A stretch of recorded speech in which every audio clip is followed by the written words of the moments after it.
नमस्कार दोस्तों, स्वागत है आपका हमारे चैनल धैर्य 777 पर। आज हम आपको सॉल्व कराएँगे मॉक टेस्ट। किसी भी प्रतियोगी परीक्षा के लिए यह मॉक टेस्ट बहुत ही उपयोगी है। आप चाहे यूपीएससी दीजिए, चाहे पीसीएस दीजिए, चाहे स्टेट पीसीएस दीजिए, चाहे टेट दीजिए, चाहे सुपर टेट दीजिए, उसमें 10 से 20 क्वेश्चन साइंस के आपको मिल ही जाते हैं। आज हम पहला मॉक टेस्ट साइंस पर ही आधारित रहेगा। आइए सॉल्व करते हैं पहला क्वेश्चन। निम्नलिखित में से कौन हार्मोन का उदाहरण है? नंबर 1 इंसुलिन, दूसरा थिब्रेलिन, तीसरा पेप्सिन। तो इसमें बताइए आप लोग कौन-सा उत्तर सही होगा? आइए हम आपको बताते हैं इसमें आंसर केवल एक सही होगा, क्योंकि इंसुलिन ही एक हार्मोन होता है जो पैनक्रियाज़ के बीटा सेल से सिक्रीट होता है। इंसुलिन के इंसुलिन के घटने से ही डायबिटीज़ आदमी को हो जाता है। नंबर 2 थिब्रेलिन ना तो हार्मोन है, ना तो एंजाइम है। पेप्सिन एक एंजाइम है। आइए सॉल्व करते हैं क्वेश्चन नंबर 2। एक व्यक्ति डायबिटीज़ से पीड़ित है। व्यक्ति का निम्न में से कौन-सा अंग ठीक प्रकार से कार्य नहीं कर रहा है? विकल्प ए पीनियल ग्रंथि, विकल्प बी पित्ताशय, सी यकृति, डी अग्नाशय। आप लोग बताइए इसमें से कौन-सा आंसर सही होगा? चलिए हम आपको बताते हैं इसमें से जो होगा वो अग्नाशय सही होगा। इसके पहले भी मैंने आपको बताया था जो अग्नाशय होता है वहाँ से इंसुलिन अग्नाशय की बीटा सेल से इंसुलिन का स्रावण होता है। इंसुलिन ही ग्लूकोज़ को मेंटेन करती है। इंसुलिन के घटने से ही ग्लूकोज़ का स्तर बढ़ जाता है। इसीलिए आदमी को डायबिटीज़ हो जाता है। आइए हम आप बात करते हैं क्वेश्चन नंबर 3 पर। पित्त रस निर्मित होता है पित्ताशय द्वारा, अग्नाशय द्वारा, ग्रहणी द्वारा, यकृति द्वारा। चलिए आप लोग बताइए इसमें कौन-सा आंसर सही होगा? इसमें जो आंसर सही होगा वो होगा यकृति द्वारा। जो बाइल होता है जिसको इंग्लिश में बाइल कहते हैं उसको हिंदी में पित्त कहते हैं, पित्तरस कहते हैं। पित्तरस जो होता है निर्माण होता है उसको लीवर द्वारा या यकृति द्वारा और उसका जो स्टोरेज होता है वो गॉल ब्लैडर में होता है या पित्ताशय में होता है। आइए बात करते हैं क्वेश्चन नंबर 4। मानव शरीर में प्रोटीन का पाचन निम्न में से किस अंग से प्रारंभ होता है? यकृति से, मुँह से, छोटी आँत से। ये देखिए ये आँत जो है छोटी आँत टाइपिंग में मिस्टेक हो गई है, ये आँत है, ना कि आप लोग इसको जो है आप समझिएगा। छोटी आँत या अमाशय, जो मानव शरीर में प्रोटीन का पाचन होता है वो अमाशय से प्रारंभ होता है। यहाँ पर विकल्प डी सही है। आइए क्वेश्चन नंबर 5 पर बात करते हैं। निम्न में से कौन-सा अंग एक स्त्री जनन तंत्र का भाग नहीं है? जनन तंत्र में से होता है रिप्रोडक्टिव सिस्टम। विकल्प ए फैलोपियन ट्यूब, विकल्प बी गर्भाशय ग्रीवा, विकल्प सी मूत्र मार्ग, विकल्प डी योनि। जो यहाँ पर विकल्प इसमें आप लोग बताइए कौन-सा सही होगा? इसमें जो आंसर होगा वो होगा मूत्र मार्ग, क्योंकि फैलोपियन ट्यूब, गर्भाशय ग्रीवा, योनि ये तीनों रिप्रोडक्टिव सिस्टम के भाग हैं। रिप्रोडक्टिव सिस्टम के भाग हैं। केवल मूत्र मार्ग जो होता है वो रिप्रोडक्टिव सिस्टम का या जनन तंत्र का भाग नहीं होता है। आइए अगले क्वेश्चन पर बात करते हैं। क्वेश्चन नंबर आइए 6 नंबर पर बात करते हैं। अंतःस्रावी ग्रंथियों के संदर्भ में निम्नलिखित कथनों पर विचार कीजिए। अंतःस्रावी ग्रंथि दैट मीन्स एंडोक्राइन ग्लैंड। विकल्प ए अंतःस्रावी ग्रंथियों में नलिकाएँ नहीं होती हैं। नंबर 2 थायराइड ग्रंथि एक अंतःस्रावी ग्रंथि है। नंबर 3 पीयूष ग्रंथि शरीर की दूसरी सबसे बड़ी अंतःस्रावी ग्रंथि है। उपयुक्त कथनों में से कौन-सा सही है? केवल 1, विकल्प बी 1 और 2, विकल्प सी केवल 3, विकल्प डी 1, 2 और 3। तो आइए हम आप लोग समझते हैं इसमें से कौन-सा आंसर सही होगा? अंतःस्रावी ग्रंथियों में नलिकाएँ नहीं होती हैं, ये एकदम सही है। ये एकदम सही है। अंतःस्रावी ग्रंथियों में नलिकाएँ नहीं होती हैं। Endocrine gland is ductless gland. Thyroid ग्रंथ एक अंतःस्रावी ग्रंथ है, ये भी सही है। पीयूष ग्रंथ शरीर की दूसरी सबसे बड़ी अंतःस्रावी ग्रंथि होती है, नहीं ये गलत है, क्योंकि जो पैनक्रियाज होता है, जो अंगाशय होता है, वो शरीर की दूसरी सबसे बड़ी ग्रंथि होती है। इस हिसाब से विकल्प इसमें 1 और 2 सही होगा। आइए बात करते हैं क्वेश्चन नंबर 7 पर। मस्तिष्क ज़िम्मेदार है। विकल्प ए सोचने के लिए, विकल्प बी हृदयगत नियंत्रण के लिए, विकल्प सी शरीर के संतुलन के लिए, उपयुक्त तीनों के लिए। चलिए आप लोग आंसर बताइए इसमें से क्या होगा? सोचने के लिए, हृदयगत नियंत्रण के लिए, शरीर के संतुलन के लिए, उपयुक्त तीनों। यहाँ पर मस्तिष्क का जो फंक्शन होता है वो तीनों होता है, इसलिए विकल्प डी सही होगा। आइए आइए क्वेश्चन नंबर बात करते हैं अगले क्वेश्चन पर बात करते हैं। क्वेश्चन नंबर 8, मटर पौधा है, शाक है, पुष्प है, झाड़ी है, इनमें से कोई नहीं। अक्सर एग्जाम में ऐसे क्वेश्चन आते हैं, लोग गलत कर देते हैं, मटर को अक्सर झाड़ या पुष्प मार देते हैं, लेकिन जो इसका आंसर होगा वो होगा शाक। विकल्प ए सही है। आइए अगले क्वेश्चन पर बात करते हैं। पुष्पीय पादपों में नर युग्मक या मेल गैमीट्स पाए जाते हैं। विकल्प ए परागकण में, विकल्प बी पुंकेसर में, विकल्प सी बीजांड में, विकल्प डी उपरोक्त सभी में। जो परागकण या मेल गैमीट होते हैं वो पाए जाते हैं। मेल गैमीट कहाँ पाए जाते हैं? मेल गैमीट जो होते हैं वो पाए जाते हैं परागकण में, जिसको पोलन ग्रेन कहते हैं, जिसको पोलन ग्रेन कहते हैं। ठीक है, अब आइए हम बात करते हैं अगले क्वेश्चन पर। निम्न में से कौन सा मैमल है या स्तनपायी है? स्तनपायी को इंग्लिश में मैमल कहते हैं। स्तनपायी को इंग्लिश में मैमल कहते हैं।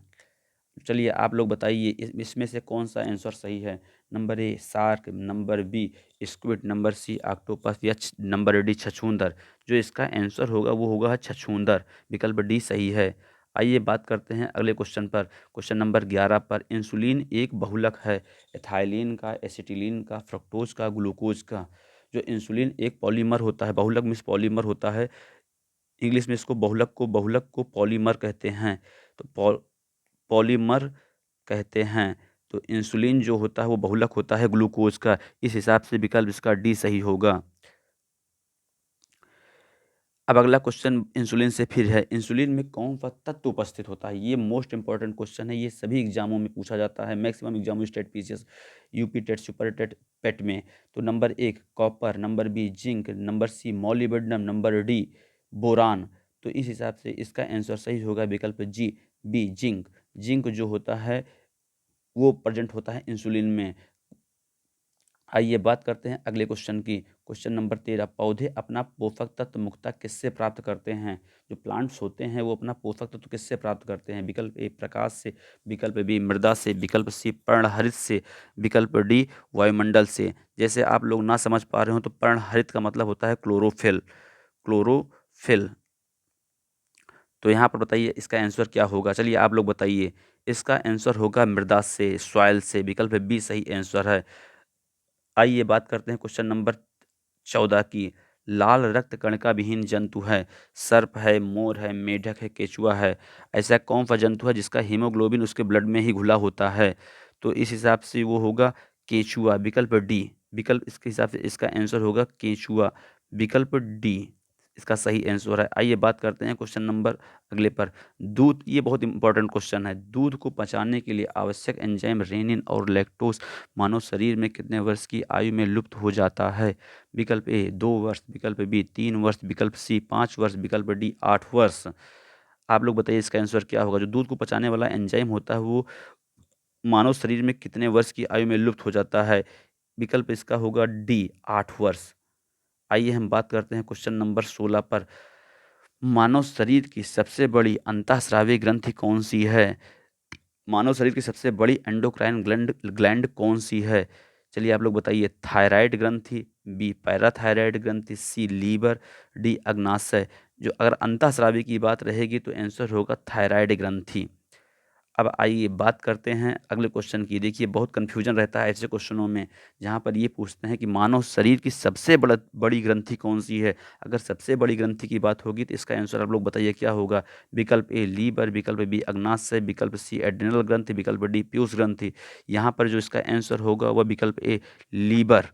यहाँ पर जो इसका आंसर होगा वो होगा विकल्प ए लीवर। अगर अंतःस्रावी पूछेगा तो वहाँ होगा थायराइड, अगर सबसे बड़ी पूछेगा तो वहाँ होगा लीवर। आइए चलिए हम बात करते हैं अगले क्वेश्चन पर। आयोडीन की कमी से होने वाला रोग है, कुशिंग का रोग, बी क्रिटिनिज्म, सी इंसुलिन, डी इनमें से कोई नहीं। आयोडीन की कमी से होने वाला रोग है क्रिटिनिज्म। विकल्प बी सही है। आइए बात करते हैं क्वेश्चन नंबर 19 की। गर्भ धारण करने वाला हार्मोन कौन सा है? मनुष्यों में जो गर्भ धारण होता है स्त्रियों में वो किस हार्मोन के कारण होता है? विकल्प ए एस्ट्रोजन, विकल्प बी प्रोजेस्टेरॉन, विकल्प सी टेस्टोस्टेरोन, विकल्प डी रिलैक्सिन। चलिए आप लोग बताइए इसका आंसर क्या होगा? इसका आंसर होगा विकल्प बी प्रोजेस्टेरॉन। चलिए आगे बात करते हैं अगले क्वेश्चन नंबर 20 पर। निम्नलिखित में से एंजाइमों में से कौन सा एक स्टार्च को जल अपघटन द्वारा ग्लूकोज में परिवर्तित करता है? Number A protease, B number B anhydrase, C invertase, D amylase. इसका आंसर होगा डी विकल्प अमाइलेज। चलिए बात करते हैं क्वेश्चन नंबर 21 पर। मानव के मूत्र में एल्ब्यूमिन आना प्रमुख संकेत है। विकल्प ए यकृत के फेल होने का, विकल्प बी वृक्क के फेल होने का, विकल्प सी हृदय के फेल होने का, विकल्प डी प्लीहा के फेल होने का। जो इसका आंसर होता है, जब एल्ब्यूमिन आना शुरू हो जाता है मानव के मूत्र में, तो ये समझ लीजिए कि किडनी फेल हो गई है, किडनी। इसलिए इसका आंसर होगा विकल्प बी। इसलिए इसका आंसर होगा विकल्प बी। इसलिए इसका आंसर होगा विकल्प बी। आइए बात करते हैं क्वेश्चन नंबर 22 की। निम्नलिखित हार्मोनों में से किस एक के अतिस्रावण से हाइपोग्लाइसीमिया नामक रोग हो जाता है? नंबर एक glucagon, number B somatostatin, number C insulin, number D relaxin. ये देखिए टाइपिंग में गलती हो गई है, ये होता है रिलैक्सिन, ना कि रिवैक्सिन। इसलिए आप लोग इसको सही कर लीजिएगा, रिलैक्सिन। तो इस हिसाब से इसका आंसर होगा हाइपोग्लाइसीमिया जो होती है वो इंसुलिन की कमी से होती, इंसुलिन के कारण होती है, विकल्प सी। आइए हम बात करते हैं क्वेश्चन नंबर 23 की। प्रतिवर्ती क्रियाओं का नियंत्रण केंद्र कहाँ पर है? प्रतिवर्ती क्रियाओं का नियंत्रण केंद्र कहाँ पर है? विकल्प ए प्रामस्तिष्क में, विकल्प बी अनुमस्तिष्क में, विकल्प सी कशेरुक रज्जु में, विकल्प डी तंत्रिका कोशिका में। इसका आंसर जो होगा वो होगा कशेरुक रज्जु।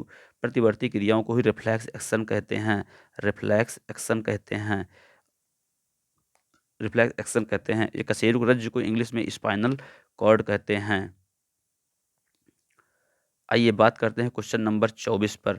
निम्नलिखित में से कौन से जीव में रक्त नहीं होता है किंतु वे सांस लेते हैं? ये देखिए यहाँ पर नहीं की जगह पर रही हो गई है, टाइपिंग में गलती हो गई है। इसलिए विकल्प ए हाइड्रा, विकल्प बी तिलचट्टा, विकल्प सी केचुआ, विकल्प डी मछली। तो यहाँ पर जो इसका आंसर होगा वो हाइड्रा होता है। हाइड्रा में रक्त नहीं होता है फिर भी वो सांस लेते हैं। आइए बात करते हैं क्वेश्चन नंबर 25 पर। साधारण मानव में गुणसूत्र होते हैं 36, 46, 56, 23। जो यहाँ पर गुणसूत्र होते हैं ह्यूमन में वो होते हैं 46। कभी कभी आंसर में 23 पेयर्स दे देगा तो वो भी सही होगा, 23 पेयर्स। आइए बात करते हैं क्वेश्चन नंबर 26 की। जंपिंग जीन सिद्धांत का प्रतिपादन किया था।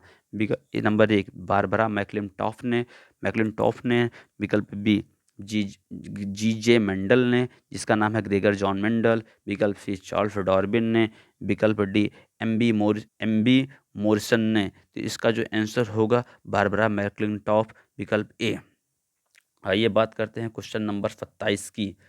निम्नलिखित में से कौन एक जल जनित बीमारी नहीं है? हैजा, पीलिया, मलेरिया, टाइफाइड। चलिए आप लोग बताइए इसका आंसर क्या होगा। बहुत ही सिंपल क्वेश्चन है ये, अक्सर लोग ऐसे क्वेश्चन को गलत कर देते हैं। इसमें जो आंसर होगा विकल्प सी मलेरिया। आइए बात करते हैं क्वेश्चन नंबर 28 पर। निम्नलिखित में से किस खनिज की कमी से एनीमिया रोग होता है? Number A magnesium, number B लोहार। यहाँ पर देखिए टाइपिंग में गलती हो गई, ये होता है लोहा, ना कि लोहार। लोहा होता है, विकल्प सी जस्ता, विकल्प डी सीसा। इसका जो आंसर होगा वो होगा लोहा। आइए बात करते हैं क्वेश्चन नंबर 29 की। टिटनस टीका गहरी चोट के मामले में व्यक्ति को दिया जाता है। यह एक है डीएनए वैक्सीन है, विकल्प बी रिकॉम्बिनेंट वेक्टर वैक्सीन है, विकल्प सी सब यूनिट वैक्सीन है, विकल्प डी टॉक्सॉइड वैक्सीन है। ये देखिए वैक्सीन वैक्सीन टाइपिंग में गलती हो गई है। इसका जो आंसर होगा विकल्प डी टॉक्सॉइड वैक्सीन। इसको ऐसे लिखा जाएगा टॉक्सॉइड वैक्सीन। कहीं कहीं टाइपिंग में गलती हो गई है, आप लोग उसको सही कर लीजिएगा। आइए बात करते हैं क्वेश्चन नंबर 30 की। उत्क्रमण अनुलेखन की क्रिया है। रिवर्स ट्रांसक्रिप्शन की एक क्रिया, एक reverse transcription is a process. RNA से डीएनए का निर्माण, विकल्प बी डीएनए से डीएनए का निर्माण, विकल्प सी डीएनए से आरएनए का निर्माण, विकल्प डी आरएनए से डीएनए का निर्माण। जो रिवर्स ट्रांसक्रिप्शन या उत्क्रमण अनुलेखन में होता है वो आरएनए से डीएनए का निर्माण होता है। इसलिए इसका आंसर होगा विकल्प डी। आइए बात करते हैं क्वेश्चन नंबर 31 की। निकट दृष्टि दोष के संदर्भ में निम्नलिखित कथनों में से कौन सा सत्य है? नंबर एक इसमें वस्तु का प्रतिबिंब रेटिना के सामने बनता है। नंबर 2, इसके निवारण के लिए उपयुक्त फोकस दूरी के उत्तल लेंस का उपयोग किया जाता है। चलिए आप लोग बताइए इसमें कौन सा आंसर सही होगा। विकल्प ए केवल एक, बी केवल दो, सी एक तथा दो दोनों, डी ना तो एक ना तो दो। जो इसमें आंसर होगा आप लोग बताइए कौन सा होगा सही। इसमें जो आंसर सही होगा, जो इसमें वस्तु का प्रतिबिंब बनता है वो रेटिना के बिल्कुल सामने बनता है, ये सही है। नंबर 2, इसके निवारण के लिए उपयुक्त फोकस दूरी के उत्तल लेंस का उपयोग किया जाता है। नहीं, नहीं, ये गलत है। उत्तल लेंस की जगह पर अवतल लेंस होता है। इस हिसाब से ये गलत हो गया। विकल्प इसका केवल एक सही होगा। आइए बात करते हैं क्वेश्चन नंबर 32 की। निम्नलिखित में से कौन सा विटामिन प्रतिस्कंदक विषयों के प्रतिविष प्रतिकारक के रूप में प्रयोग किया जाता है। विकल्प ए विटामिन ए, विकल्प बी विटामिन सी, विकल्प डी विटामिन ई, विकल्प डी विटामिन के। जो प्रतिस्कंदक के रूप में काम करता है वो विटामिन के काम करता है, इसलिए विकल्प इसका डी सही होगा। आइए बात करते हैं क्वेश्चन नंबर 33 की। निम्नलिखित में से कौन सा एक गोल्जी बॉडी या गोल्जी काय का प्रमुख कार्य है। विकल्प ए विभिन्न पदार्थों एंजाइमों का श्रावण करना, विकल्प बी कोशिका द्रव्य तथा केंद्रक द्रव्य के बीच संबंध स्थापित करना, विकल्प सी प्रोटीन संश्लेषण करना, विकल्प डी कोशिका में विभिन्न पदार्थों का पाचन करना। गोल्जी बॉडी का जो मेन फंक्शन होता है वो क्या होता है। गोल्जी बॉडी का मेन फंक्शन जो होता है वो विभिन्न एंजाइमों का श्रावण करना होता है। इस हिसाब से इसका विकल्प ए सही होगा। आइए बात करते हैं क्वेश्चन नंबर 34 की। बहुत ही सिंपल क्वेश्चन है। ऐसे क्वेश्चन सारे एग्जाम में पूछे जाते हैं। यहाँ पर बहुत ही माइन्यूट गलती होती है और लोग ठीक से पढ़ते नहीं और क्वेश्चन को जल्दबाजी में गलत करके चले आते हैं। चलिए बताइए आप लोग, मनुष्य में होने वाला जीवाणु जनित रोगों का सही समूह कौन है। नंबर ए तपेदिक हर्पीस मेनिंजाइटिस, विकल्प बी पीलिया तपेदिक हर्पीस, विकल्प सी प्लेग हर्पीस मेनिंजाइटिस, विकल्प डी तपेदिक मेनिंजाइटिस निमोनिया। इसका आंसर जो होगा वो होगा विकल्प डी तपेदिक मेनिंजाइटिस निमोनिया। ये जो होते हैं जीवाणु जनित रोगों का सही समूह है। आइए बात करते हैं अगले क्वेश्चन की। Question number 35। ये है क्वेश्चन, सही मिलान कीजिए। इसमें कौन सा एक बेमेल है। विकल्प ए पपीता कैरिका जैंथिन, विकल्प बी हल्दी ये जैंथोफिल नहीं, ये जैंथोफिल है। ये टाइपिंग में गलती हो गई है, आप लोग सही कर लीजिएगा। ये जैंथोफिल है, जैंथोफिल है। विकल्प सी चुकंदर, ये चुकंदर है, चुकंदर नहीं, चुकंदर है। टाइपिंग में गलती हो गई, इसको सही कर लीजिएगा। चुकंदर है, इसको होता है बीटानिन। विकल्प सी डी सेब कैरोटीन कैराटीन। तो इसमें कौन सा बेमेल है। सेब में जो होता है एंथोसानिन पाया जाता है, इसलिए विकल्प डी बेमेल है, इसलिए विकल्प डी सही होगा, इसलिए विकल्प डी सही होगा। आइए बात करते हैं क्वेश्चन नंबर अगले क्वेश्चन की। निम्नलिखित में से किसके द्वारा ग्रीन हाउस गैसों की संकल्पना दी गई थी। यहाँ पर किसके द्वारा रह गई, ये भी टाइपिंग में गलती हो गई, आप लोग सही कर लीजिएगा।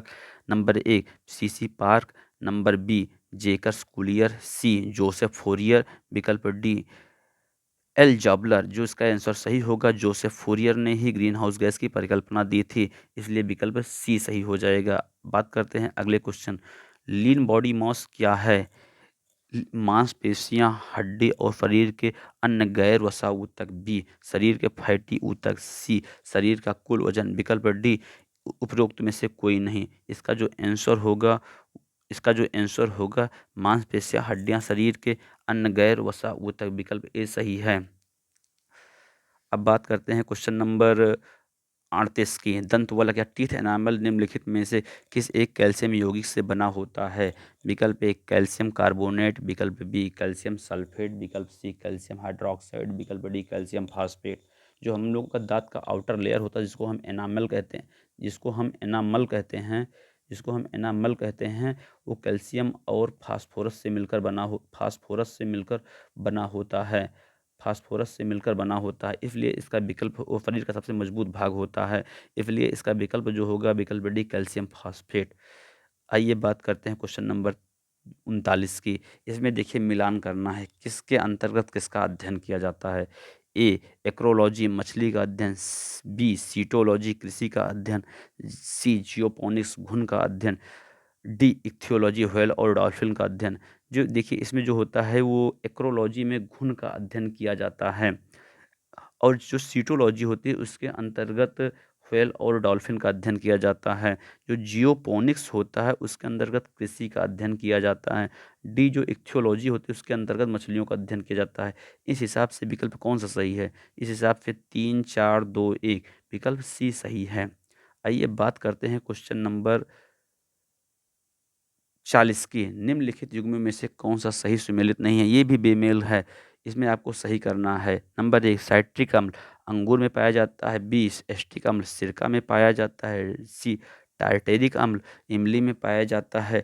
डी फॉर्मिक अम्ल चींटी में पाया जाता है। देखिए फॉर्मिक अम्ल चींटी में पाया जाता है, एकदम सही है। टार्टेरिक अम्ल जो होता है टार्टेरिक अम्ल जो होता है वो पाया जाता है इमली में, ये भी सही है। एस्टिक अम्ल पाया जाता है सिरका में, ये भी सही है। साइट्रिक अम्ल अंगूर में नहीं संतरे में पाया जाता है। फैक्ट्रिक अम्ल जो होता है संतरे में पाया जाता है, इसलिए विकल्प ए गलत हो जाएगा। इस हिसाब से विकल्प ए सही है।